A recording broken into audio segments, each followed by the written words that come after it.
L'hyperacousie. Le 18 juin prochain aura lieu la Journée nationale de l'audition à Marseille.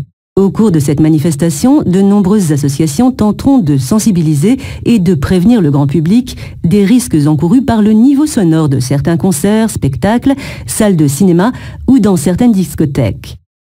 Les membres de l'association de sensibilisation à l'hyperacousie, ASH, seront présents le 18 juin pour alerter les jeunes sur les conséquences d'une surcharge de décibels et sur une maladie bien mal connue qui touche de plus en plus de jeunes, l'hyperacousie.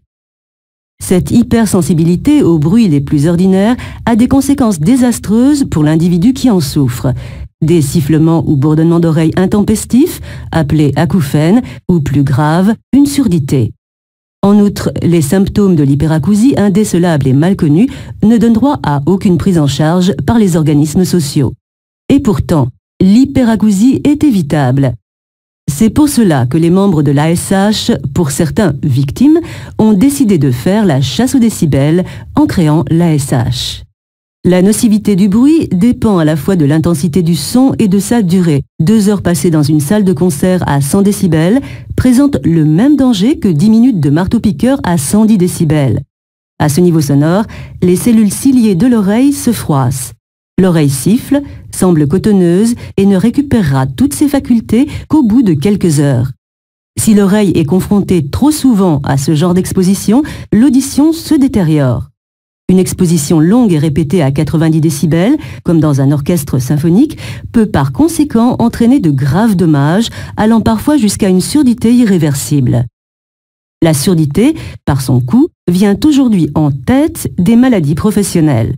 On estime que 2 millions de personnes sont exposées dans leur profession à des niveaux de bruit dangereux pour l'audition.